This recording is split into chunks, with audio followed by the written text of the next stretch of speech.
Haleluya, puji Tuhan.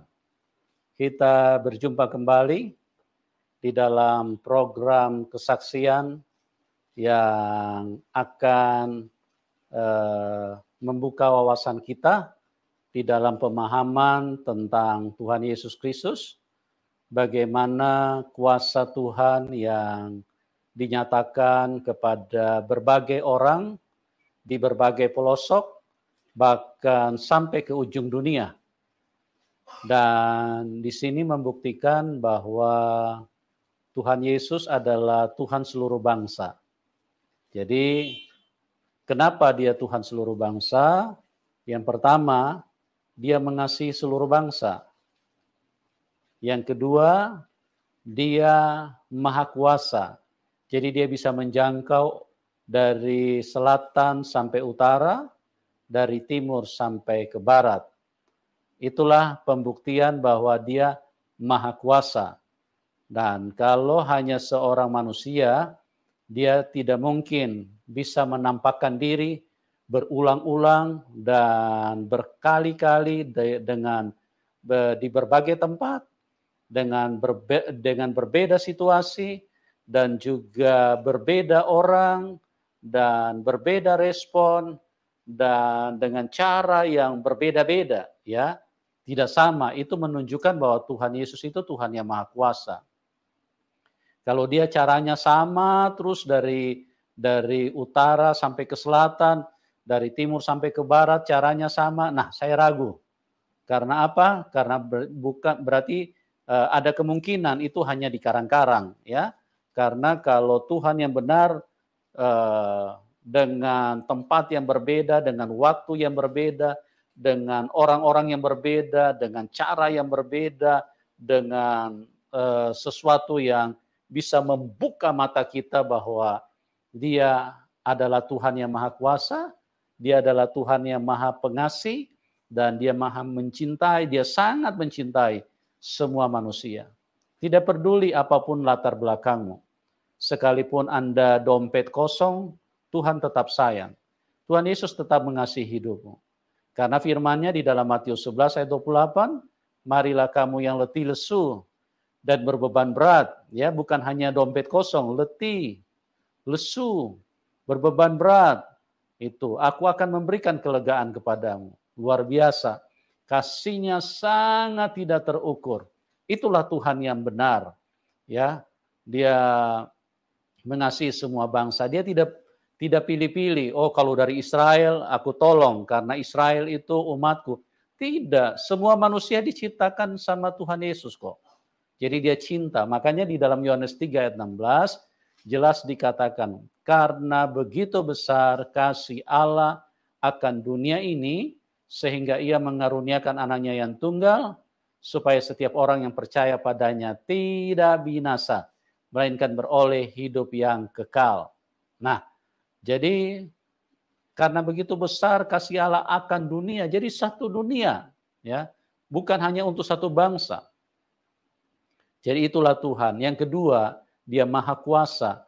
Karena kuasanya tidak bisa dibatasi. Dia mampu menembus antar bangsa, antar suku, dan antar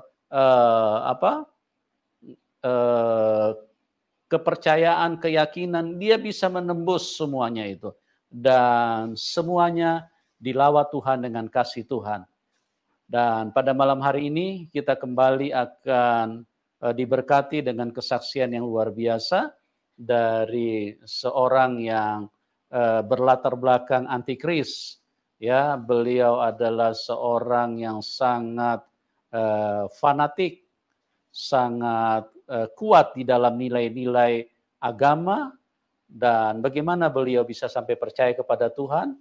Kita akan dengarkan kesaksian yang luar biasa ini, bagaimana seseorang bisa berubah dari yang tidak percaya kepada Tuhan Yesus, dan sekarang beliau menjadi hamba Tuhan. Bukan hanya percaya, bukan hanya mengasihi Tuhan, tapi dia melayani Tuhan, menjadi hamba Tuhan. Oke, kita sambut narasumber kita, Ibu Nita. Shalom, Ibu Nita. Salam hambanya Pak Yusuf, salam Iya. teman-teman semua. Apa kabar Ibu? Luar biasa. Ya, Ibu Nita ini teman-teman dari latar belakang yang sangat fanatik dengan kepercayaannya dulu ya. Artinya beliau sangat berpegang teguh kepada didikan-didikan yang beliau terima di dalam kepercayaannya dulu. Oleh sebab itu menarik sekali untuk kita dengarkan bagaimana Tuhan mengubahkan kehidupannya, bagaimana Tuhan menyatakan kuasanya, bagaimana Tuhan menunjukkan bahwa Dia mengasihi Ibu Nita. Ya, kalau dulu Ibu Nita ini sangat anti kepada Tuhan Yesus, dan Ibu Nita berasal dari Sumatera Barat, ya, dari Padang, dan tempat yang cukup kental, bahkan bukan cukup, sangat kental dengan nuansa keagamaan. Tapi itulah kasih Tuhan luar biasa. Ibu Nita bisa meninggalkan kepercayaannya dan sekarang melayani Tuhan Yesus. Oke, Bu Nita, terima kasih buat kehadirannya, dan pada malam hari ini kesaksian Ibu akan sangat memberkati banyak orang yang ada di dalam link ini. Waktu dan tempat saya serahkan kepada Ibu Nita. Silakan, Bu. Baik, Pak. Salam Bapak Ibu semua. Saya Nita. Saya berasal dari Sumatera Barat, dari satu daerah. Puji Tuhan, kampung saya boleh dikenal dengan sebutan nama SAS. SAS itu adalah sulit air sepakat. Benar Bapak-Bapak, saya memang orang yang apa adanya. Saya memang orang yang transparan.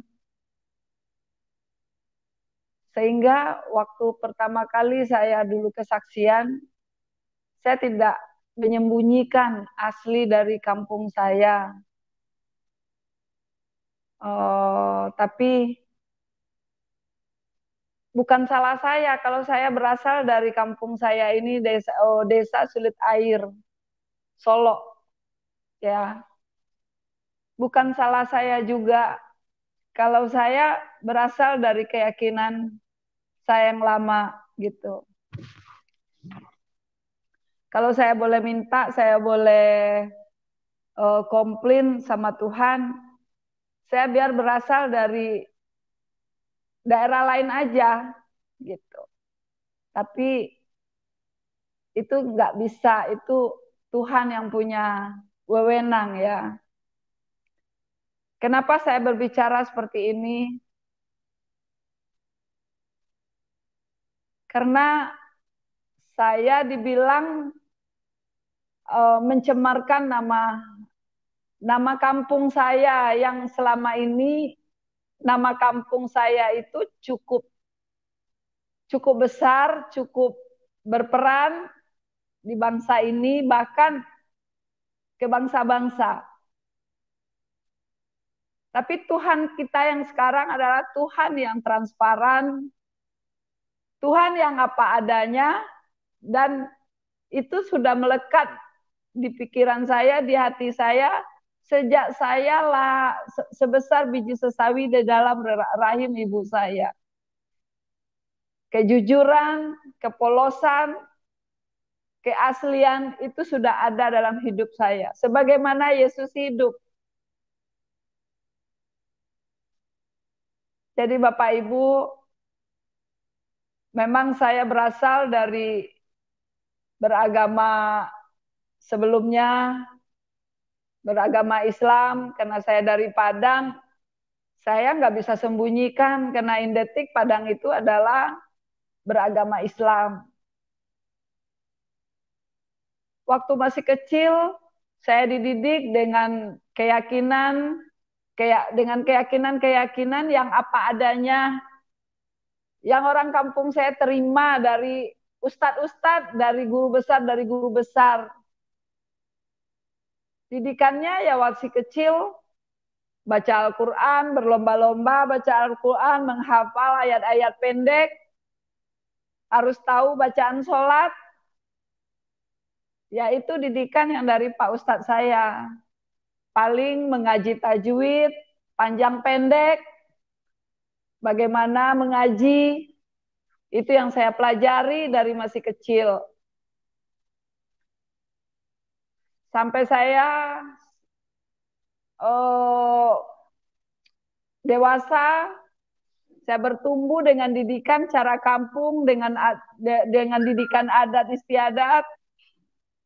Saya bertumbuh sampai saya dewasa, saya dijodohkan dan saya menikah sampai 2 anak. Namun pernikahan saya berhenti berjalan sampai 2 anak.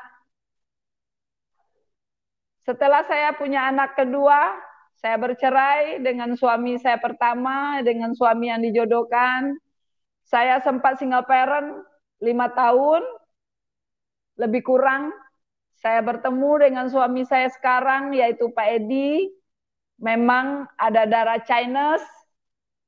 Waktu itu suami saya ini beragama Buddha, karena menikah dengan saya ke Islam. Namun di pertengahan jalan dia kembali lagi ke Buddha. Sampai suatu saat saya waktu hamil anak kedua dari suami yang ini, artinya anak keempat. Kalau anak saya sekarang ini anak keempat ya dari suami sekarang ini, bersama suami ini. Waktu saya hamil lagi sedang ngidam, lagi sedang berat-beratnya, karena puji Tuhan setiap hamil saya selalu mabok. Hamil 0 sampai 5 bulan, 6 bulan itu saya pasti mabok berat. Jadi waktu sedang hamil berat-beratnya, suami saya berkata, ngomong sama saya, yang menurut kamu Islam dengan, menurut kamu Buddha dengan Kristen, bagus mana? Gitu. Jadi waktu itu suami saya ini, dia sudah ke Islam waktu menikah dengan saya, tapi berjalannya waktu dia balik lagi ke Buddha gitu. Nah setelah dia di Buddha itu, tiba-tiba dia bilang sama saya, menurut kamu Kristen dengan Buddha bagus mana? Saat itu saya seperti disambar petir, dan saya bilang, kenapa kamu bilang Kristen, kenapa kamu ngomongnya Kristen gitu. Kamu ya bagus Islam lah, saya bilang gitu. Terus saya bilang, kamu kan sudah Islam, ya kembali Islam aja, gitu. Kata suami saya, kalau Islam saya nggak mungkin ya, gitu. Akhirnya karena suami memang suami yang gigih, waktu dia pertama dia ngomong begitu, dia selalu cari-cari gereja, pergi ke sana ke sini dan bawa-bawa pendeta ke rumah. Terus bawa teman-teman orang Kristen ke rumah. Yang menurut saya waktu itu yang dia ajak itu orang-orang Kristen yang orang beragama Kristen, bukan pengikut Yesus gitu. Ya sekarang saya tahu kalau pengikut Yesus sama Kristen itu saya bisa beda. Tapi kalau dulu bagi saya luar dari Islam itu semua Kristen gitu. Nah singkat cerita, kami bertentangan sampai 5 tahun. Sampai kami bercerai. Bukan hanya sekedar bercerai, tapi langsung talak 3 menurut adik saya ya waktu itulah, adik saya yang laki-laki. Karena menurut keyakinan dulu, itu kalau sudah Kristen katanya, kalau udah berbeda itu katanya sudah zina. Jadi nggak ada namanya talak 1, talak cerai 1 atau talak 3 itu nggak ada bedanya, udah zina katanya begitu. Singkat cerita, kami bercerai selama 5 tahun bertentangan. Kami bercerai, namun perpisahan kami yang tidak lama itu, mungkin lebih kurang 3 bulan lah ya. lebih kurang 3 bulan. Nah, waktu itu saya nggak sanggup hidup sendiri dengan anak yang lagi sedang butuh biaya besar, yang sedang butuh perhatian orang tua. Singkat cerita, saya teringat suami dan bukan kebetulan suami pulang ke rumah. Waktu itu saya minta sama suami, saya rujuk lagi aja gitu. Wow, waktu itu saya bilang rujuk, suami langsung teriak, terima kasih Tuhan, terima kasih Tuhan. Aku mengasihi istri aku Tuhan, aku tidak mau pisah dengan istri aku Tuhan. Benar firman-Mu berkata, yang sudah dipersatukan oleh Allah tidak ada yang bisa dipisahkan oleh manusia. Suami saya teriak sujud syukur, dan puji Tuhan waktu itu tapi saya berpikir balik lagi gitu. Kalau saya sudah rujuk sama suami lagi, saya nggak mau ribut gitu, nggak mau ribut lagi sama suami gitu, gara-gara iman, gara-gara agama. Tapi gimana caranya ya, gitu. Akhirnya tiba-tiba saya waktu itu berpikir dalam pikiran saya, bagaimana yang kalau kita setelah rujuk, boleh nggak kita nikah secara Kristen, tapi aku nggak Kristen. Saya bilang begitu. Terus suami bilang waktu itu katanya, dia bohong sama saya, katanya, oh, kalau begitu saya nggak ngerti yang, coba kita ke rumah Pak Andi ya. Kita tanya Pak Andi, nanti kita konsultasi sama Pak Andi. Singkat cerita kami datang ke Pak Andi. Pak Andi ajak kami ke Bapak Timotius Hardono. Waktu itu Pak Timotius Hardono itu pelayanan di apa namanya ya? Indovisian. Jadi waktu itu kami ketemu sama Pak Timotius Hardono. Jadi puji Tuhan, waktu itu Pak Tim bilang apa namanya tuh, tanya, ya satu hal yang saya tanya yang sampai sekarang saya nggak lupa, dia bilang begini, menurut Ibu yang berkuasa di dunia ini siapa gitu, di Indonesia ini siapa presiden? Kalau presiden berkuasa, boleh nggak dia pinjam taksi, sopir taksi katanya. Saya bilang, ya mungkin boleh aja Pak, gitu. Nah, kalau seandainya sopir taksi mau pinjam jabatan presiden, boleh nggak katanya gitu. Saya bilang, ya nggak masuk akal lah, mana ada. Saya bilang gitu kan. Terus dia balik lagi bertanya sama saya, menurut Ibu, Tuhan itu, Allah itu maha kuasa.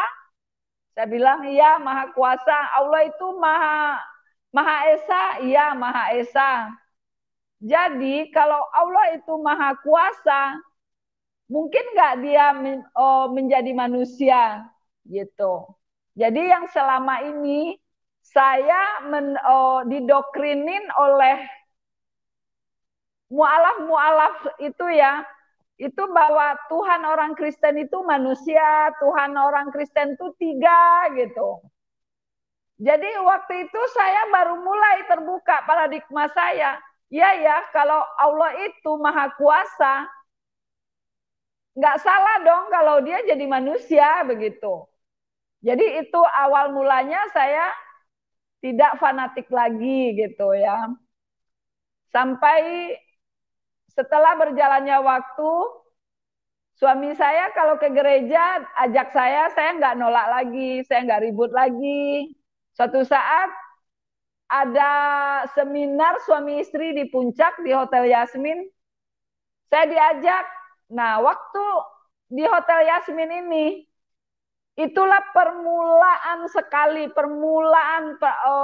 pertama kali saya mendengar dan saya mau masuk waktu suami saya ibadah gitu. Karena waktu di meja makan sebelum masuk ke pertemuan, ke ruang pertemuan, waktu itu saya sempat dengar pada mulanya manusia itu jatuh dalam dosa, bertobat, berdosa lagi. Jadi saat itu saya berpikir itu saya sendiri gitu. Karena dulu saya dari seorang wanita yang dari kampung, dari desa, itu saya orang yang polos banget gitu. Nggak tahu namanya dunia, hal-hal yang dunia diskotik, dunia rokok, dunia apa itu saya nggak tahu. Tapi setelah saya single parent, karena saya bekerja di salon, banyak hal pergaulan yang mengajak saya untuk terlibat juga di dalam gitu. Saya bisa merokok, saya tahu diskotik gitu. Tapi begitu menikah dengan suami, saya berhenti merokok. Tetapi saya kalau ketemu dengan teman-teman pergaulan saya kembali lagi merokok gitu. Nah,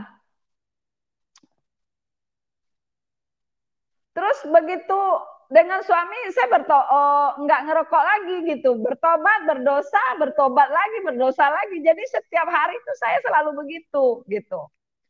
Akhirnya waktu itu saya ikutlah dalam pertemuan ibadah itu di ruangan ibadah.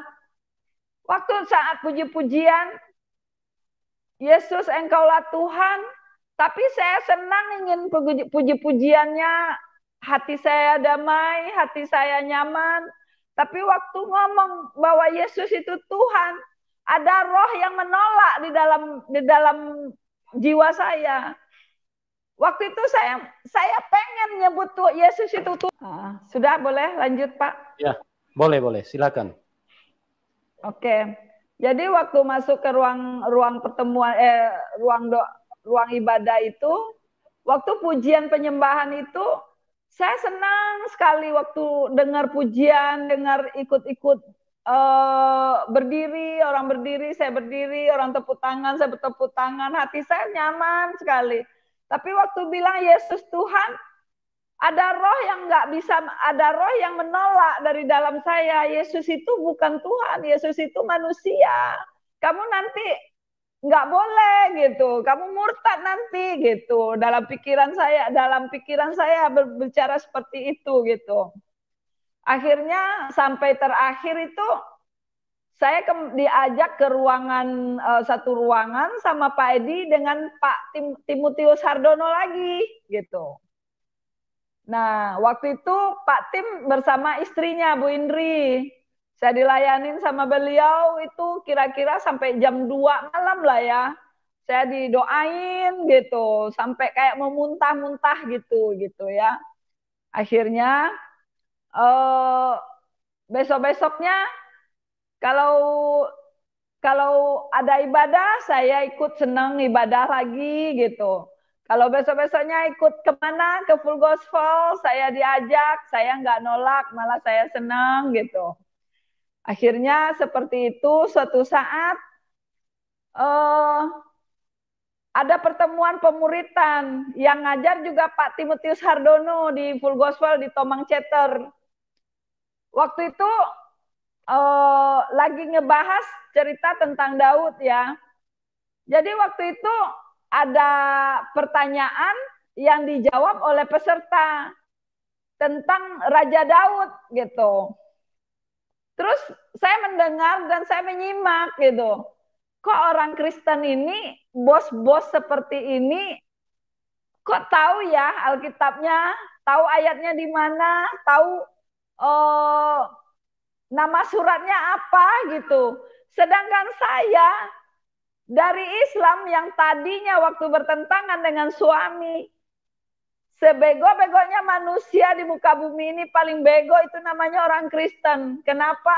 Karena dia menyembah manusia Isa Al-Masih binti Maryam sebagai Tuhan gitu. Di situ saya malu, yang bego itu siapa ya? Saya apa orang ini gitu. Ini orang Kristen yang dibilang bego, orang sibuk, orang kaya gitu loh.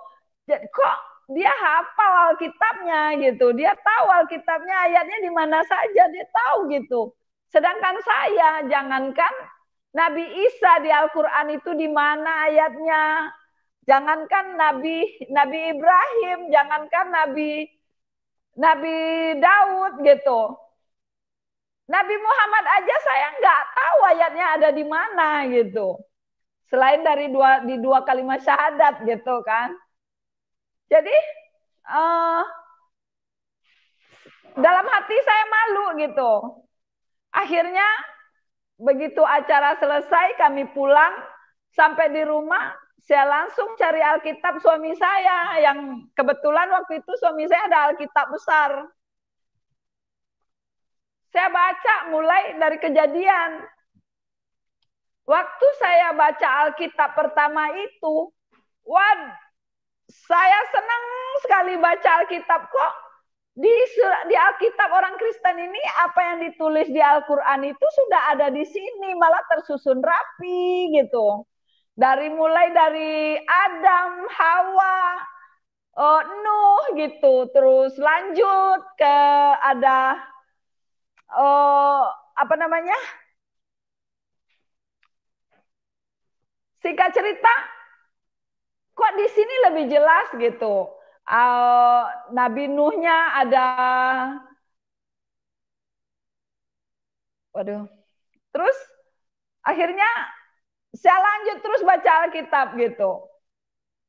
Kalau di Al-Quran ayatnya, ya memang sih di Al-Quran saya memang bukan seorang Muslim yang mendalami ya. Saya bukan lulusan sanawiyah, bukan lulusan aliyah, apalagi pesantren. Tidak. Saya seorang Muslim kampung yang taat, yang rajin apa yang saya pelajari. Kalau ada pengajian, ada wirib, ada atau apalagi yasinan. Nah, itu saya rajin, saya tekun. Nah, gitu ya, waktu masih kecil gitu. Saya tuh nggak hafal gitu. Di mana ada Nabi Isa, di mana ada Nabi Muhammad, di surat apa, di ayat berapa, saya nggak hafal gitu. Singkat cerita, saya terus baca Alkitab, saya terus baca Alkitab. Akhirnya suami saya ajak gereja, saya pergi gereja. Suami saya ajak doa puasa, saya ikut doa puasa.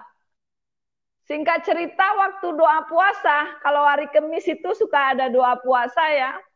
Waktu WL menyanyikan menyembah dalam bahasa roh, saya tuh kok merasakan hadirat Tuhan. Nah, kalau dulu saya nggak ngerti itu hadirat Tuhan, tapi saya merasakan Tuhan itu kok baik banget, Tuhan itu kok sayang, kok Tuhan itu dekat banget sama saya. Beda dengan dulu saya ngaji ya, saya sholat tahajud, saya sholat istiqoroh, saya sholat duha, sholat apa, sholat wajib jangan diomong gitu ya. Saya nggak ngerasain Allah itu ada di dekat saya, Allah itu ada di depan saya, dia mendengarkan saya ngomong, saya nggak ngerasain itu gitu loh. Yang ada di pikiran saya, sekondisi saya bagaimana, keadaan saya bagaimana, yang ada itu aja, yang ada di pikiran saya aja gitu. Nah, saya ngebedain seperti itu waktu bahasa roh itu. Singkat cerita, sampai di rumah saya tanya suami, yang kalau ada bahasa laba-laba itu ayatnya di mana ya gitu. Suami saya ngakak ketawa. Katanya itu bahasa Tuhan yang katanya gitu.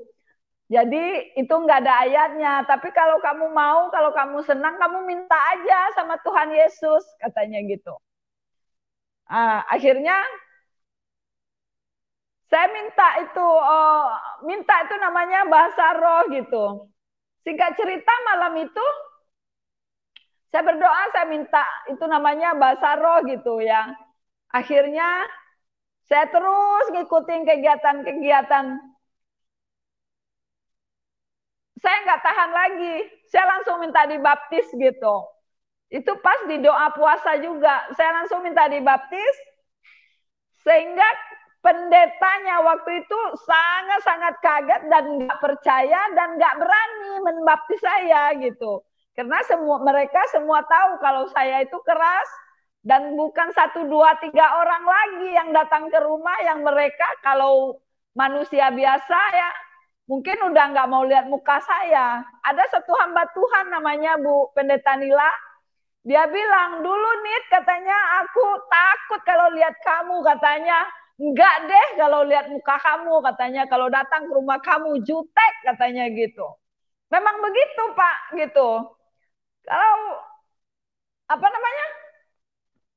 Kalau datang ke rumah saya bilang ada yang merasa satu suku dari Minang, satu orang Padang, sama-sama orang Padang, dia coba injilin saya, coba cerita sama saya. Saya bilang begini, Pak maaf ya, kalau Bapak murtad nggak usah ngajak-ngajak.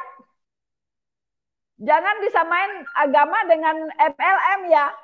Saya pasti galak kalau ada yang coba-coba datang ke rumah untuk menginjili saya gitu. Tapi setelah saya merasakan apa namanya itu berdoa, doa penyembahan, puji-pujian, saya yang minta suami saya ajak saya gitu Pak. Akhirnya saya minta dibaptis dan langsung dibaptis. Setelah dibaptis, bukan kebetulan setiap ada doa puasa, ada bahasa roh, saya pengen bisa itu bahasa roh. Akhirnya waktu itu bukan kebetulan ya, ada suatu hamba Tuhan namanya Ibu Yola, istri jenderal. Dia ajak suami saya ke Senayan. Waktu itu ada Morisi Rulo. Nah, di sana waktu itu saya sampai manifestasi.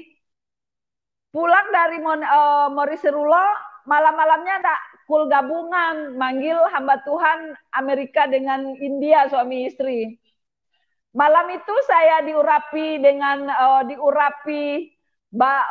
berbahasa roh. Siapa yang belum bisa berbahasa roh maju ke depan, saya langsung maju ke depan, dan puji Tuhan malam itu saya dapat bahasa roh, dan sejak itu saya mulai kalau berdoa, kalau nggak berbahasa roh tuh kurang rasanya tuh nggak gimana gitu. Akhirnya waktu saya di rumah, kalau berdoa, berbahasa roh, pertama kali saya berbahasa roh di rumah berdoa, hari itu pun dijawab sama Tuhan. Bukan kebetulan waktu itu ada seorang kakek-kakek yang sudah 8 tahun sakit stroke, dan istrinya sudah tua sekali memang, suami istri. Saya tuh rindu menjadi berkat bagi beliau. Waktu itu saya berdoa, Tuhan, tapi saya berdoa dalam roh. Tuhan, saya pengen bantu si Mbah gitu ya. Puji Tuhan, habis berbahasa roh, habis berdoa, baru bilang amin. Ada anak Tuhan datang ke rumah, ketok-ketok pintu saya, katanya dia dikirim oleh Tuhan, disuruh Tuhan ke rumah saya karena dia ada berkat mau berbagi, tapi Tuhan suruh ke rumah saya, dia bilang begitu. Akhirnya ya itu satu jawaban bagi saya waktu berdoa berbahasa roh. Nah, singkat cerita, berjalannya waktu terus saya mengalami yang namanya Tuhan itu, mujizat-mujizat yang luar biasa. Saya mengalami keajaiban-keajaiban. Akhirnya waktu itu tanpa saya sadari, dan saya memang fokus sama Tuhan dan tidak melihat ke belakang. Saya terus berjalan, saya terus semangat dalam Tuhan. Ada pelayanan di gereja, saya terus aktif di gereja. Singkat cerita, sudah mulai terbaca dan tercium oleh tetangga. Akhirnya saya diusir pertama, terus dapat 3 bulan, pindah, diusir lagi, dapat 3 bulan, dapat sebulan apa 2 bulan, sebulan saya diusir lagi. Singkat cerita, setiap ada pengusiran, setiap ada pengusiran itu ada pembelaan buat saya gitu. Nah, puji Tuhan ya, itu yang membuat saya yang tidak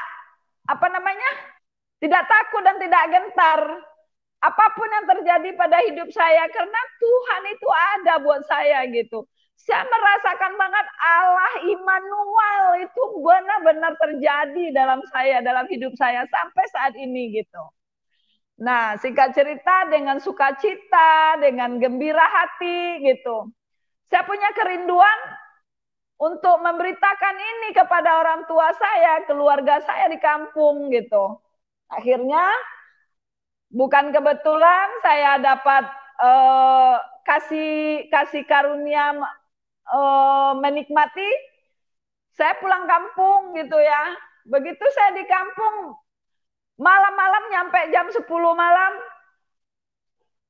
Setahun kemudian ya, setelah saya dibaptis, saya ke kampung sampai jam 10 malam. Sedangkan ke kampung saya itu jalannya itu rawan sekali gitu.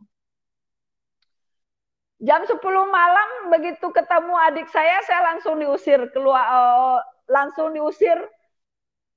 Sebelum katanya pagi katanya kamu sudah tidak boleh ada di rumah ini supaya tidak ada orang yang melihat saya gitu. Orang kampung melihat saya. Akhirnya malam itu saya berdebat dengan adik saya, tapi akhirnya saya berangkat juga pulang ke kampung.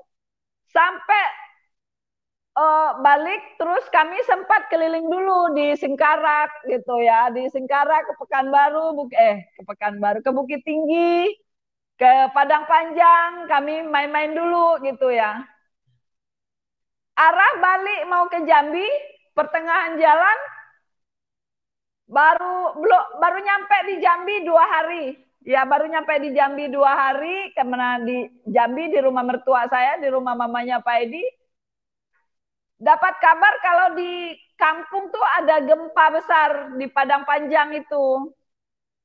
Dan puji Tuhan, saya waktu itu saya benar-benar merasakan bahwa Tuhan itu benar-benar sayang sama saya. Saya tidak nyangka.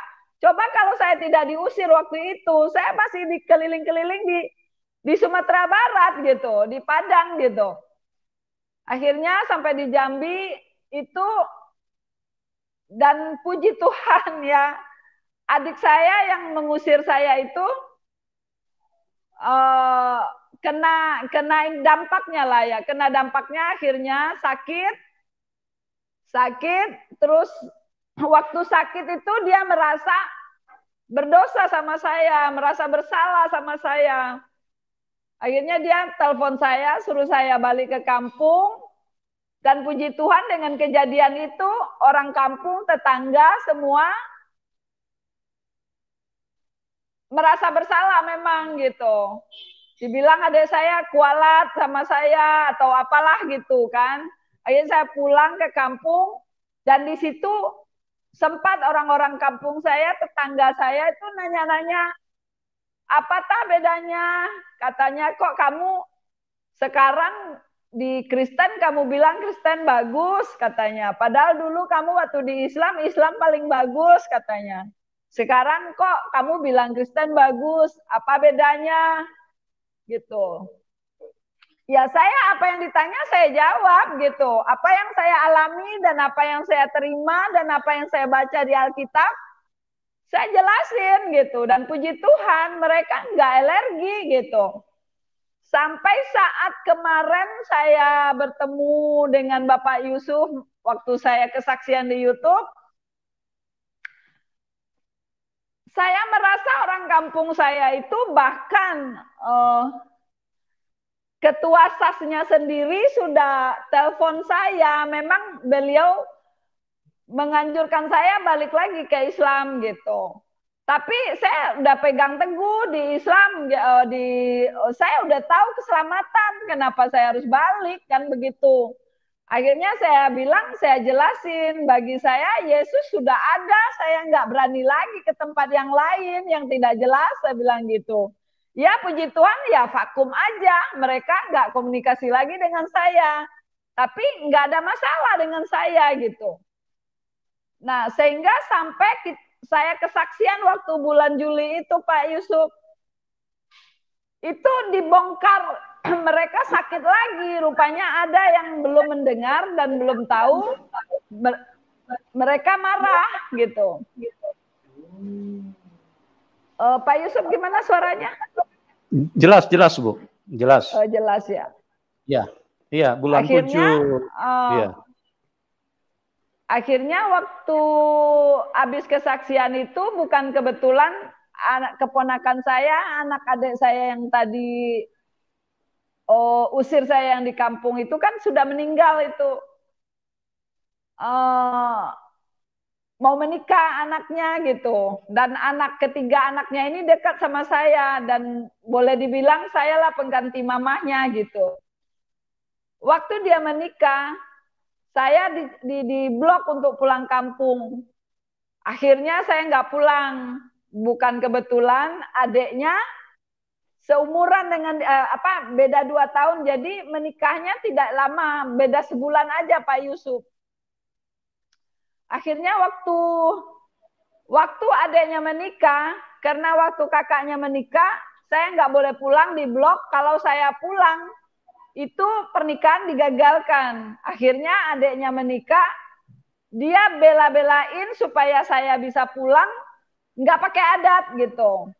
Karena Pak, kalau di kampung itu, karena kalau tanpa dihadiri oleh penghulu itu pernikahan gagal gitu, karena begitu adatnya gitu. Iya Bu. Penghulunya bukan penghulu pernikahan Pak Yusuf, penghulu adat gitu.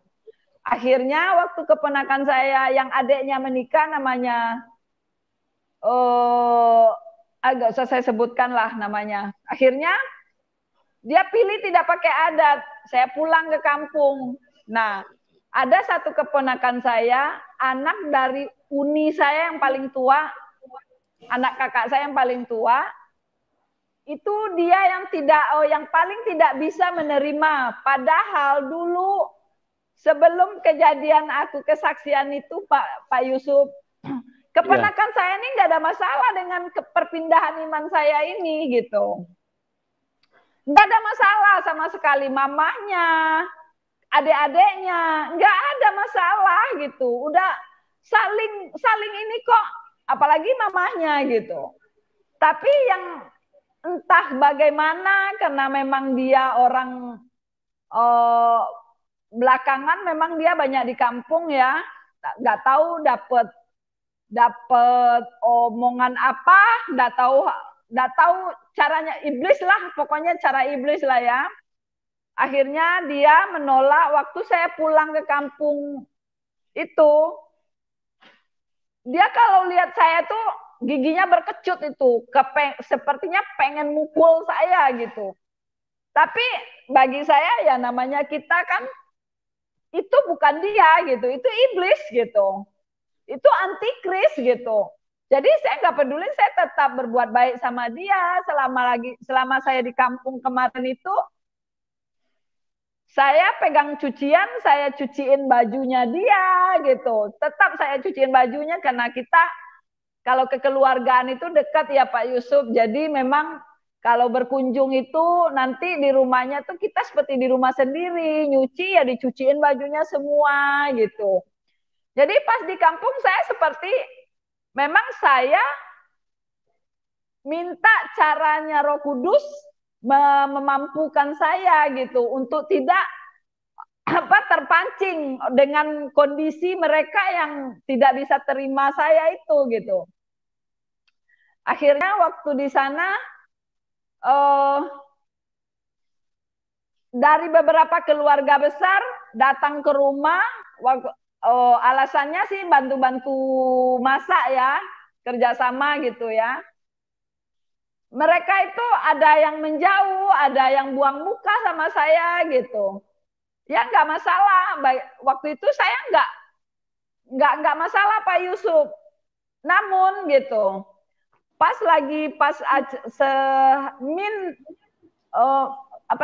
sehari sebelum menikah, itu ada keluarga besar pada datang semua, lagi kerja begitu. Adik saya yang di penjara itu telepon mak saya gitu. Mak saya ini itu dia kalau dengan saya, kalau saya cerita Yesus, dia itu senang sekali Pak Yusuf. Dia itu semangat gitu, semangat hidupnya itu tinggi sekali gitu. Jadi waktu ditelepon sama adik saya itu karena beliau pendengaran sudah kurang, suara HP itu digedein gitu. Jadi saya dengar Pak Yusuf apa yang dia bilang. Adik saya bilang marahin mak saya, mak nggak boleh dekat-dekat sama saya, semua keluarga nggak boleh dekat-dekat sama saya, biarin aja si Nita itu sendiri. Jangan ada yang menemani dia ngobrol, jangan ada yang menemani dia duduk. Supaya dia merasa, supaya dia berpikir, supaya dia balik lagi ke Islam gitu. Waktu itu saya nggak marah Pak Yusuf, saya nggak marah, puji Tuhan. Saya percaya cuma saya bawa dan saya teriak di dalam roh saya. Saya teriak, Yesus aku tahu bukan aku yang dibenci tapi Engkau Tuhan Yesus. Engkau yang menjamah adik saya, Engkau yang menjamah keluarga saya. Engkau punya kuasa Tuhan Yesus. Aku mengasihi mereka Tuhan Yesus. Aku mengasihi mereka Tuhan Yesus. Tolong jamah hati mereka. Tolong buka dan celikan mata dan telinga rohaninya bahwa Tuhan Yesus. Dalam hati saya gitu ya.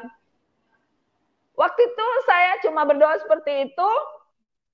Akhirnya mak saya ya nggak berani dekat-dekat sama saya. Nggak berani malah terus dia pindah duduk gitu. Pindah duduk. Nah, pas jam minum ngopi, padahal bukan ngopi, Pak, itu istilahnya, Pak. Jadi saya kan bikinin teh Blesti, Pak. Saya bikinin Blesti karena mak saya ini dulu minum Blesti, dia bangga minum Blesti ini karena minum Blesti itu badannya kuat katanya gitu, makannya mau katanya kalau minum Blesti. Tapi waktu itu saya kasih dia Blesti, dia bilang dia nggak biasa minum teh, dia nggak suka sama teh. Waktu itu saya baru keluar air mata, saya nangis Pak Yusuf. Itu air mata saya nggak tertahan, hati saya sedih sekali, mama saya lupa gitu dengan apa yang saya berikan buat beliau gitu kan. Terus keponakan saya yang menikah tadi panggil saya masuk ke dalam, dia tahu hati saya, dia tahu perasaan saya. Dia bawa saya ke kamarnya, ke kamar pengantin, yang pengantin itu dia bilang, teh maafin Dinda teh, gara-gara Dinda teh dikucilin, gara-gara Dinda teh dibusuin katanya. Nggak apa-apa nak, kamu tenang aja, teh nggak apa-apa kok, biasa teh mah, saya bilang gitu. Kamu tenang aja, kamu berbahagia aja, kamu mau jadi pengantin, nggak boleh banyak mikir, saya bilang begitu. Ya tapi enggak gak tegang teh, lihat ante digituin, katanya gitu kan. Gak apa-apa nah, yang penting kamu bahagia. Gitu kan, akhirnya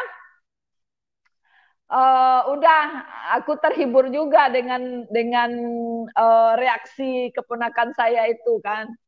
Akhirnya ya sudah, terus jalan terus, waktu pas hari pengantin semakin banyaklah keluarga yang datang gitu. Tapi di situ mereka mulai berubah, mulai dekat, mulai mau ngobrol sama saya, malah nyaman katanya kalau ngobrol sama saya gitu. Kalau namanya kalau lagi rame-rame, lagi berkumpul begitu ya Pak Yusuf, biasa ya kalau keluarga, saudara gitu ya, lagi kerja, lagi bantu-bantuin gitu. Ada yang salah-salah ngomong, terus ada selek, ada salah-salah paham gitu. Terus saya dengan polosnya, dengan tulusnya selalu menengahi mereka gitu. Dan puji Tuhan, mereka senang, mereka merasa ada solusi, mereka ada satu hal, pokoknya yang tadi mau ribut gak ribut gitu. Jadi mereka liatin saya, terenang-terenang saya begini. Kok orang bilang katanya orang kafir tuh begini begono katanya. Tapi aku lihat kamu nggak gitu katanya. Kalau ngomong sama kamu kok enak katanya, kok enak di telinga katanya, enak di hati katanya gitu. Jadi itu bukan 1, 2, 3 orang yang ngomong begitu, Pak, gitu. Dan saya bersyukur, terima kasih Tuhan. Ini bukan aku, tapi saya percaya Engkau yang berdaulat atas mereka. Saya bilang gitu. Engkau tahu benar Tuhan, aku mengasihi mereka. Engkau tahu banget aku dekat sama keluarga Tuhan, gue bilang. Untuk mereka lah Engkau pilih aku percaya Tuhan. Saya bilang gitu. Akhirnya kan begitu selesai menikah dan berjalan baik, bagus, nggak ada masalah, saya balik ke Batam. Puji Tuhan, dan banyak hal yang terjadi. Memang udah lama, Bapak Yusuf juga udah sibuk ya. Saya juga dengan kondisi, dan banyak yang telepon saya, yang messenger saya, Pak Yusuf gitu. Dan banyak lagi yang telepon-telepon yang apa namanya tuh, yang berpura-pura menjadi, pokoknya banyaklah yang ini serangan-serangan, ada juga yang mengasihi gitu. Singkat cerita berjalannya waktu dan saya juga punya usaha lagi down gitu ya, lagi ini juga, dan sampailah kemarin Pak Yusuf, kemarin ibu saya jatuh, tapi terus jatuh terus ditiban tangga Pak Yusuf. Akhirnya tapi tidak apa-apa, Bu. Ya, untung ibu saya ini badannya kan kecil. Jadi cuma tangannya aja yang kena. Badannya masuk ke kolong apa namanya, lemari itu gitu. Nah, saya sedih kan, saya mau pulang kampung. Saya bilang sama Pak Edi, yang aku pulang aja ya. Saya takut bukan apa-apa, saya takut nyesel, takut nggak bisa temu lagi, namanya udah tua ya. Akhirnya, tapi keluarga yang lain sudah lebih dulu pulang gitu. Ya jujur sih dalam hati saya supaya saya nggak pulang gitu Pak, supaya saya nggak didahuluin saya gitu. Nah akhirnya terjadilah saya minta uang gitu kan, minta uang, saya dipatok uang sekian setiap minggu, saya harus keluar uang sekian. Nah, sejujurnya saya kondisi saya memang lagi down banget, keuangan saya lagi buruk banget gitu. Nah, nggak ada usaha kan, kos-kosan saya kan tutup, terus saya kalau dipatok saya bilang kalau dipatok sekian setiap minggu saya nggak bisa karena memang nggak ada usaha, saya bilang, dan saya juga nggak punya tabungan, saya bilang gitu. Terus gini aja deh, saya bilang saya bawa aja Mak ke sini, saya di sini apa namanya tuh, kalau bisa saya bawa ke sini, saya bisa lihat kalau sekedar uang kayaknya tuh saya nggak puas gitu Pak Yusuf gitu. Akhirnya nggak boleh sama adik saya katanya. Pokoknya nggak boleh lah ibu saya diajak gitu.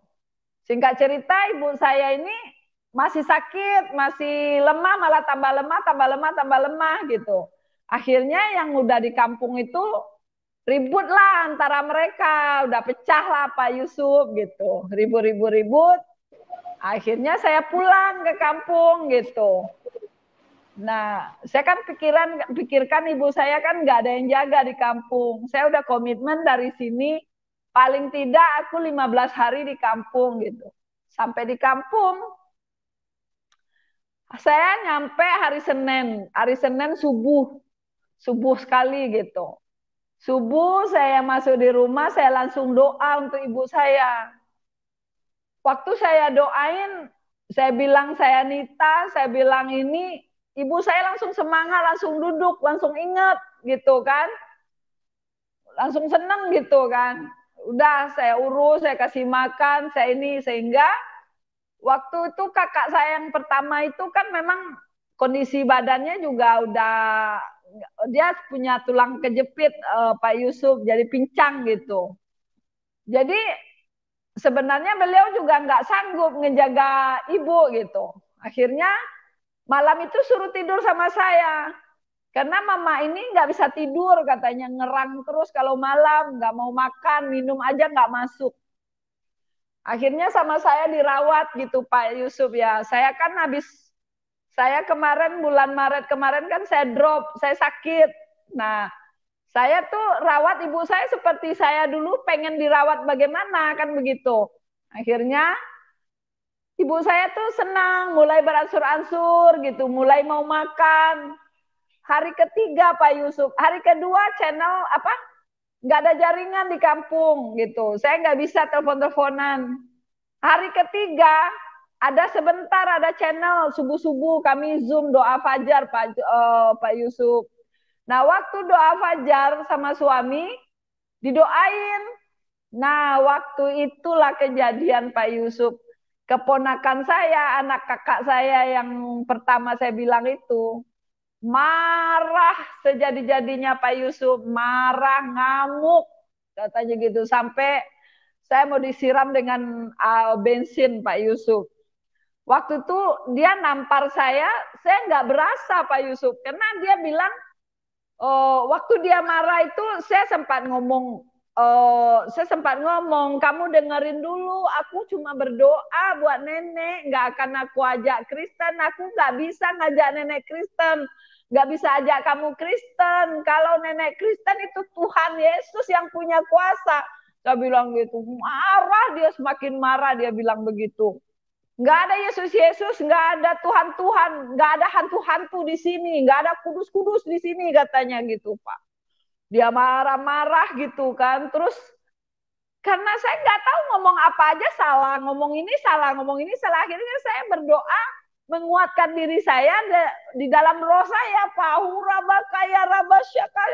saya ya spontan ya Pak, bahasa rohnya keluar gitu Pak, gitu. Wow, waktu itu saya sadarnya taunya cuma kacamata saya kepelanting gitu, kacamata saya kepelanting dan saya nggak berasa apa-apa gitu Pak. Singkat cerita ada keponakan saya yang adik yang menikah tadi itu masih ada satu lagi kan, kebetulan dia libur dari kuliahnya Pak. Dia libur pulang kampung. Terus dia telepon kakak-kakaknya yang di Jakarta, dia telepon saudara yang lain gitu. Nah, jadi dan Pak Edi pas lagi telepon kan Pak, waktu ribut-ribut itu, Pak Edi ketakutan. Jadi Pak Edi ngadu lah sama anak saya yang besar Pak, yang udah Kristen ini. Ngadu tapi anak saya nggak bisa terima. Pokoknya mau ribut besar ceritanya. Saya bilang, Mami nggak apa-apa, kamu tenang aja di sana. Bilang gitu. Aku bilang, Pak Edi, kamu tenangin Iyo, jangan sampai Iyo ada apa-apa, jangan masalah gitu. Tapi tetap anak saya nggak bisa terima Pak. Dan di sananya kakak-kakak saya, abang saya juga nggak bisa terima. Saya digituin sama keponakan gitu. Nah, dan puji Tuhannya kemarin itu saya berdoa, akhirnya ibu saya kan lihat waktu ribut-ribut itu gitu. Dia tanya, ada apa katanya, kenapa ribut-ribut? Saya bisikin, Mak, dia marah aku doa buat Mak tadi, di doa buat Mak, dia nggak bisa terima karena aku ngomong-ngomong Yesus. Terus Mak saya bilang sama saya, cuma suaranya kan kecil. Emang apa salahnya? Katanya gitu. Orang nggak salah disalah-salahin, katanya gitu. Saya merasa, waktu Mak saya bilang begitu, saya tuh nggak ada, kok saya tuh apa namanya tuh nggak merasa sakit hati yang saya digebukin sama keponakan saya mau disiram sama bensin sama keponakan saya. Yang saya fokus kepada kata-kata mak saya tuh senang gitu didoain saya, senang diinin sama saya gitu. Jadi Akhirnya saya berdoa, Tuhan Yesus, saya percaya Tuhan Yesus, keponakan saya Daus adalah untuk Engkau, Irap untuk Engkau Tuhan Yesus. Saya bilang, Mas saya untuk Engkau, saya bilang. Keluarga saya untuk Engkau, saya cuma kata-kata itu aja yang bisa saya katakan Pak Yusuf. Yang namanya sakit hati itu nggak ada Pak Yusuf gitu. Akhirnya saya cuma bilang, Irap buat Engkau Tuhan. Makku untuk Engkau Tuhan Yesus. Daus untuk Engkau Tuhan Yesus. Gue bilang, aku rela kalau Engkau dia Engkau selamatkan Tuhan Yesus. Aku cuma kata-kata itu Pak. Akhirnya berapa hari di kampung ada perubahan, dia yang habis gebukin saya, dia keluar rumah, dia pergi, dan saya nyaman lagi sama ibu saya, sama mak saya gitu. Nah, namun memang saya berhikmat juga ya, saya mau ibadah Pak, mau Zoom nggak bisa, saya mau buka YouTube, jujur sih saya takut gentar juga kalau benar-benar saya disiram bensin gimana gitu kan. Jujur, akhirnya saya tahan. Namun kalau ada waktu, kalau mereka di rumah, saya pergi ke tempat yang terpencil, ada bukit-bukit gitu. Ya puji Tuhan, saya berdoa di situ untuk orang kampung saya di bukit itu, karena di depan rumah saya itu ada bukit. Dari bukit itu kelihatan kampung saya itu Pak, separuh gitu. Akhirnya saya berdoa, ya kesempatan pula aku berdoa gitu, doa syafaat gitu kan. Akhirnya saya nggak ada ngomong apa-apa, saya nggak pernah cerita gitu sama yang lain-lain, sama teman gitu. Cuma saya bilang, saya share di YouTube aja, di Facebook aja Pak. Kalau saya ada di kampung, saya mencintai kampung saya. Waktu saya bikin video itu, saya baru lihat bibir saya, keponakan saya lihat video saya itu di status saya gitu. Terus dia telepon saya, itu bibir teh bengkak, kenapa teh gitu. Saya lihat benar, bibir saya bengkak. Oh benar ini yang kemarin digebukin. Rupanya saya nggak ngerasain apa-apa Pak Yusuf, cuma tegang aja, cuma kenceng aja nih bibir gitu. Tapi itu semakin membuat saya, wow luar biasa, saya bilang gitu. Saya sampai bengkak begini kok nggak ada rasanya gitu Pak Yusuf gitu.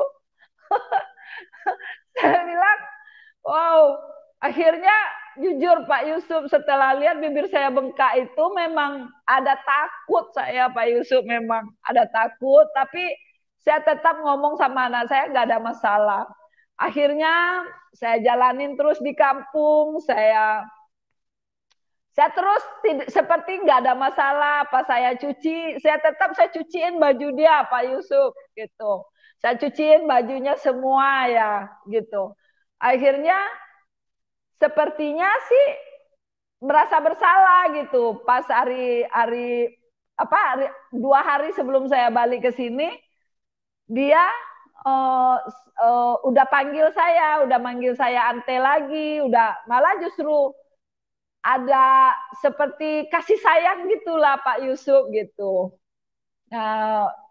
Udah nanyain saya udah makan apa belum gitu. Akhirnya ya udah saya bersyukur sama Tuhan. Namun anak saya di sini memang tetap nggak bisa terima Pak Yusuf. Dia tetap suruh saya cepat pulang. Saya nggak kepikiran. Saya pulang begitu saya udah berangkat, dia langsung telepon itu sepupunya Pak Yusuf, dia marah-marah sama sepupunya. Akhirnya dia bilang dia putuskan nggak ada keluarga, nggak ada putus, udah nggak ada siapa-siapa lagi gitu. Nah ini yang membuat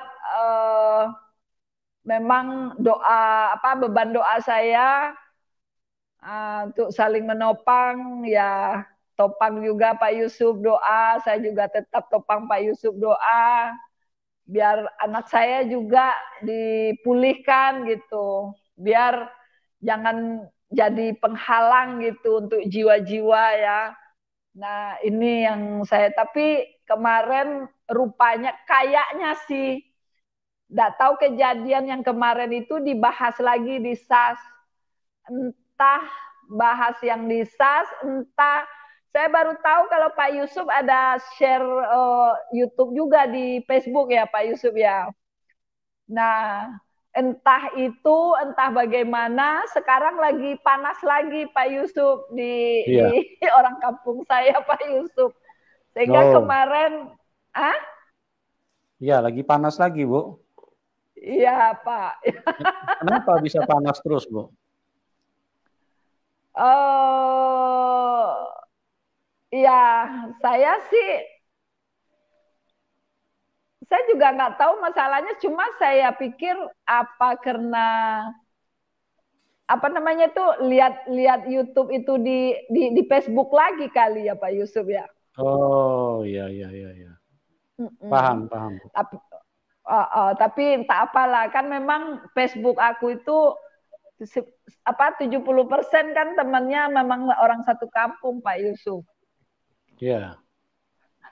Dan memang Iya, orang kalau belum kenal Tuhan Yesus, belum mengerti tentang Tuhan Yesus, biasanya mereka akan terbawa dengan emosional.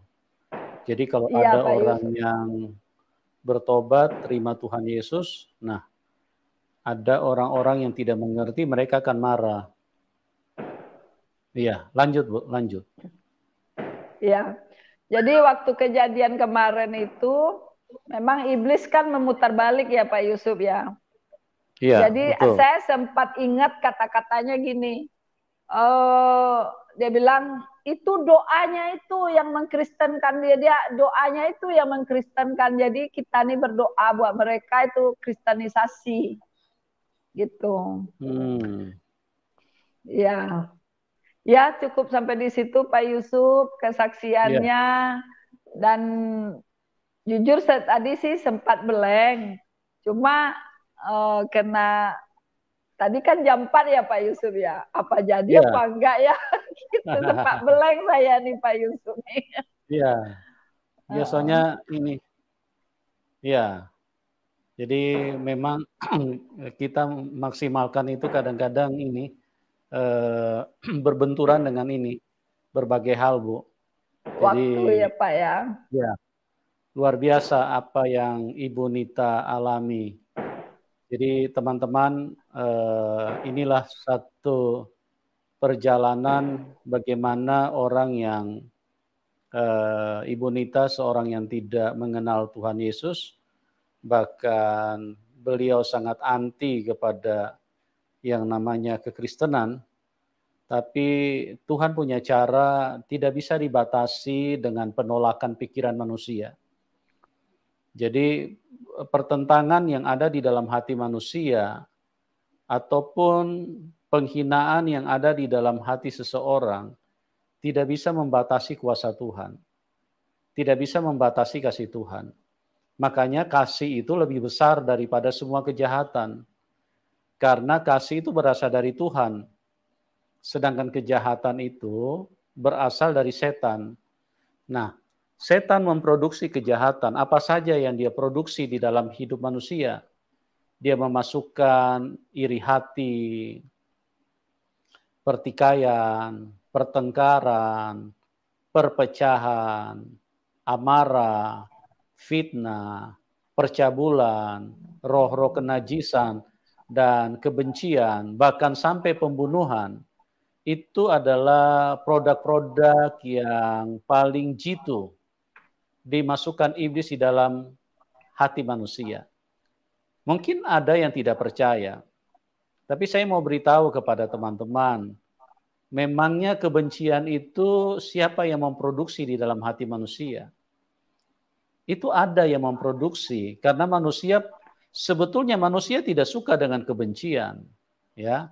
Manusia tidak ada yang suka dengan perkelahian. Manusia tidak ada suka yang namanya percabulan, ya. Artinya hidup dengan pasangan lebih dari satu. Manusia sebetulnya tidak suka. Itu kalau dilihat dari hati kecil atau hati nurani manusia. Tetapi iblislah yang memprovokasi, mendorong manusia, sehingga manusia tanpa sadar, manusia juga tanpa kemampuan untuk melawan itu, maka manusia terikat dan dibelenggu oleh dosa, dibelenggu oleh setan. Kita lihat kenapa manusia padahal sudah begitu banyak iklan disampaikan, jangan narkoba karena narkoba berbahaya. Tetapi hanya masuk telinga kiri keluar kanan. Ya. Masuk telinga kanan keluar kiri. Ada lagi yang masuk telinga kanan tidak keluar kiri, dia keluar dari hidung. Itulah manusia. Kenapa? Karena manusia terlalu lemah. Jadi Tuhan Yesus itu baik, makanya Tuhan Yesus harus turun ke dalam dunia untuk apa, teman-teman? Untuk melepaskan kita dari tangan setan. Banyak orang salah mengerti. Mereka pikir, ngapain Tuhan capek-capek harus turun ke dalam dunia? Ngapain Tuhan capek-capek harus mati hanya untuk mengampuni dosa? Cukup diampuni saja kan sudah bisa. Ya, Anda tidak mengerti. Itu karena apa? Karena hidupmu sudah tersesat. Karena hidupmu dibutakan oleh ilah zaman. Dibutakan oleh kuasa kegelapan. Iblislah yang menguasai hidup manusia. Tanpa, dengarkan ini, penjelasan di dalam Alkitab ini sempurna. Tanpa manusia minta ampun pun kita sudah diampuni. Ya, Tuhan Yesus turun ke dalam dunia, manusia itu sudah sangat jahat. Jadi, tanpa kita minta ampun pun kita sudah diampuni. Tuhan Yesus mengasihi kita bukan karena kita baik. Bukan karena kita habis beliin makanan buat Tuhan. Bukan karena kita habis ngasih sesuatu buat Tuhan. Tidak. Manusia hidup dengan kejahatan. Dengan amarah, dengan pertikaian, perselisihan, kebencian, fitnah, kemunafikan, bahkan pembunuhan.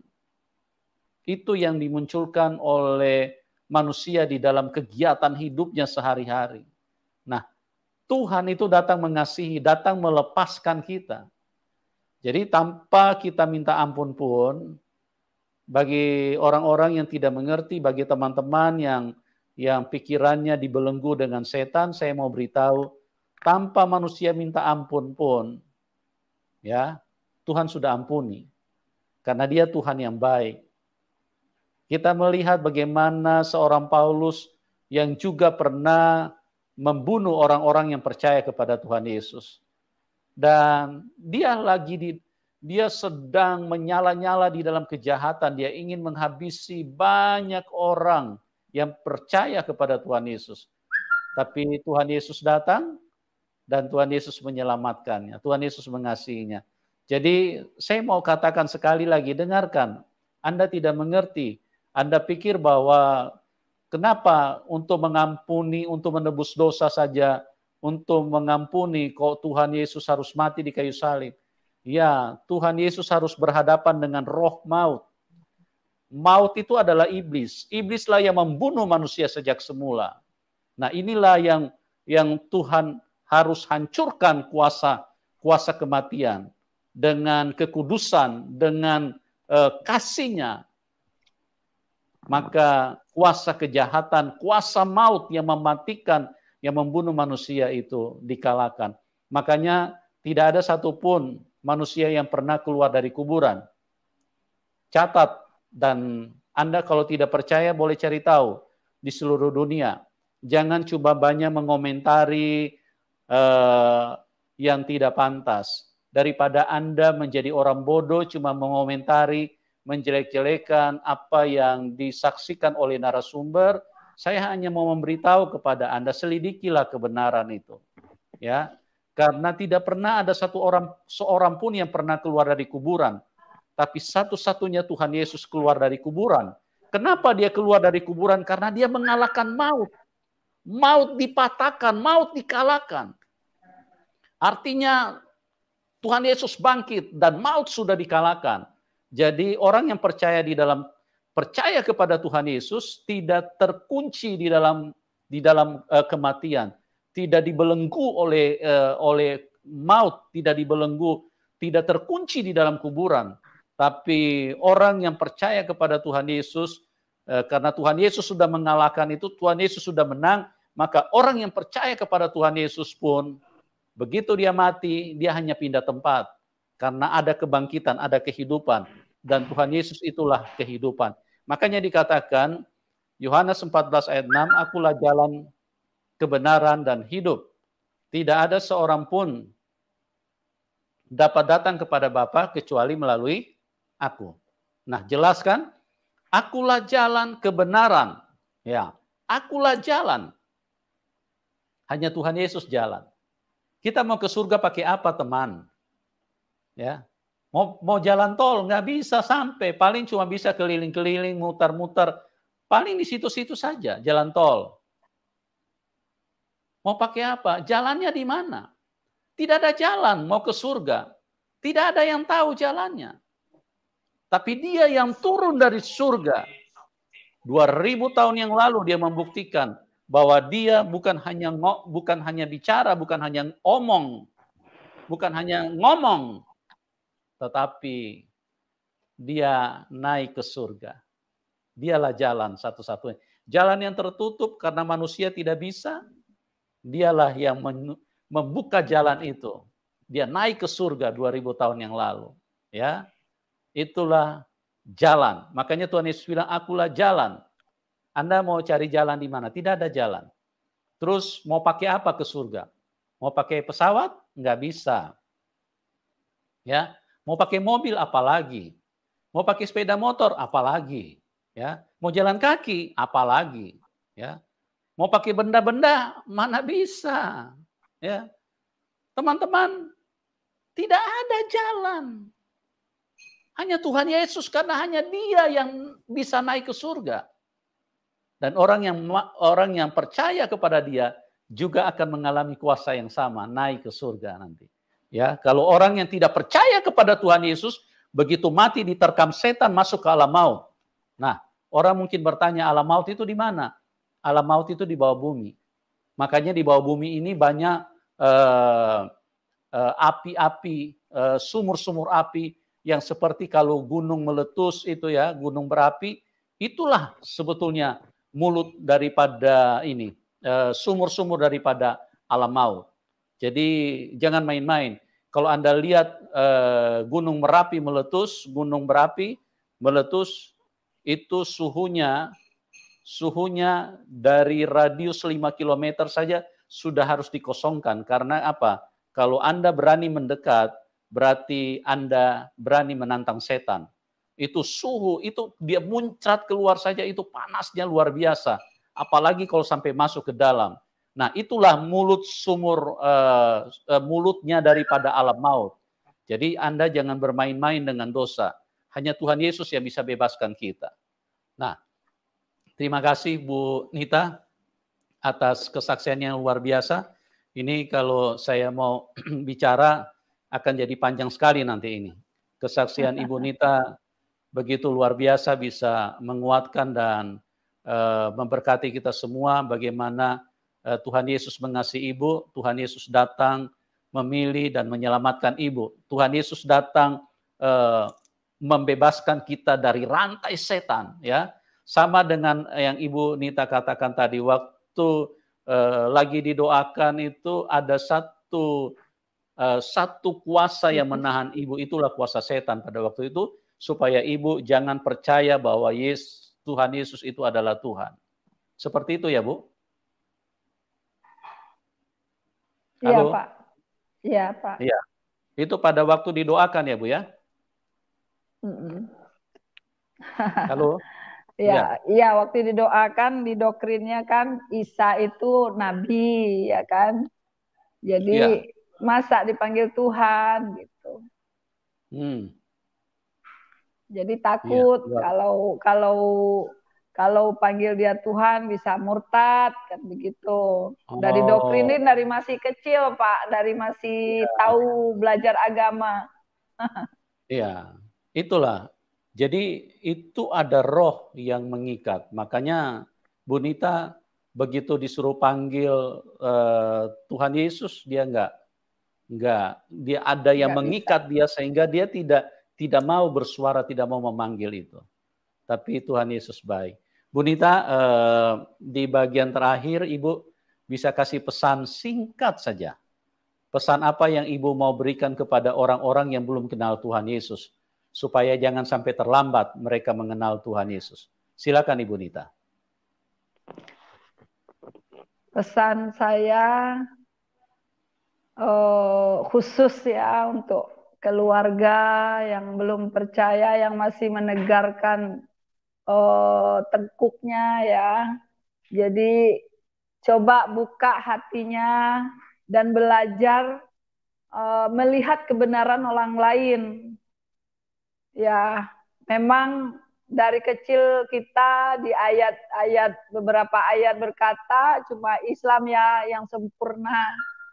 Ya, justru kalau kita merasa paling sempurna, memang tidak ada yang benar. Tapi coba buka hatinya, kalau buka hatinya, dan kalau boleh coba baca Alkitab itu.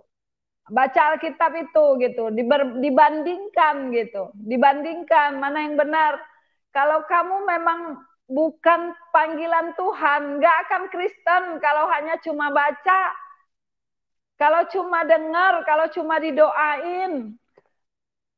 Tak akan langsung Kristen kalau memang Tuhan tidak berkehendak ya. Jadi coba bandingkan seperti teman-teman yang lain dan coba dengar gitu. Kalau mendengar kabar, dengar berita itu langsung dari yang punya berita. Contohnya seperti dengar kesaksian saya, kenapa marah? Karena sudah diolah oleh YouTuber-YouTuber yang lain yang mencari keuntungan sendiri gitu ya. Jadi coba dengarkan kesaksian saya yang asli itu, yang pertama itu bersama Bapak Yusuf Manubulu. Dengar dari awal sampai akhir apa yang saya saksikan di sana, bagaimana caranya Tuhan. Bukan saya, iman saya tidak benar. Jujur mungkin saya berkata seperti ini untuk membuka pikiran saudara-saudara, keluarga, ya.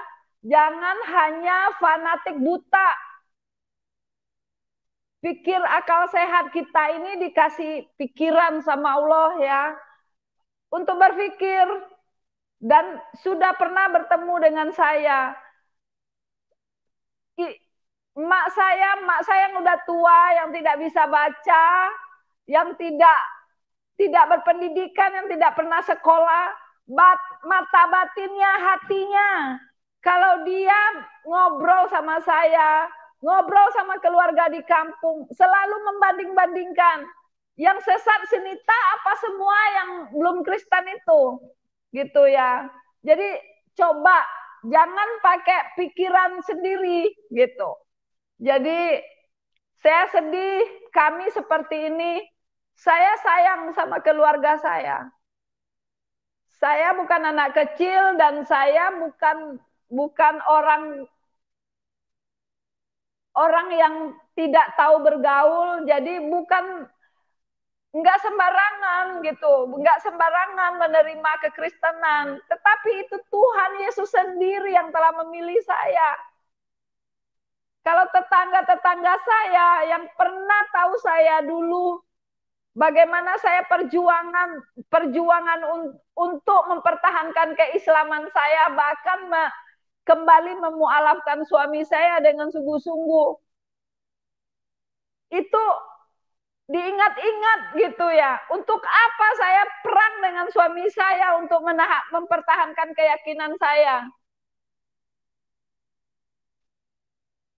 Untuk apa saya ribut dengan suami saya untuk mempertahankan keyakinan Islam saya?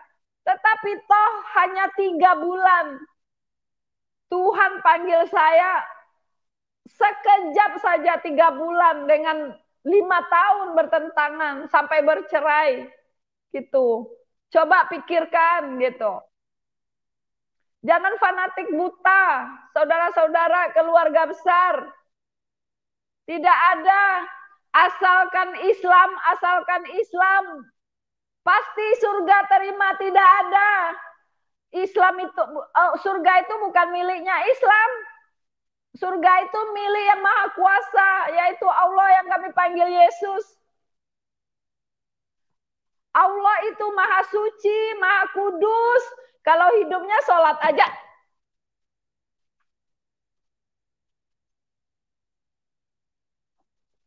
Sholat aja enggak. Memang bisa masuk surga?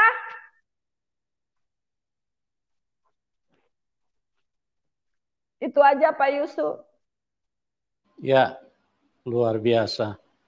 Baik, Ibu Nita bagaimana telah membuktikan, jadi Ibu Nita tidak menjadi Kristen yang ikut-ikutan, ya.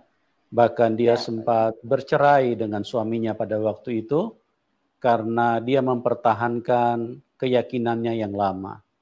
Jadi ini satu fakta bahwa Ibu Nita memang mengalami Tuhan secara pribadi.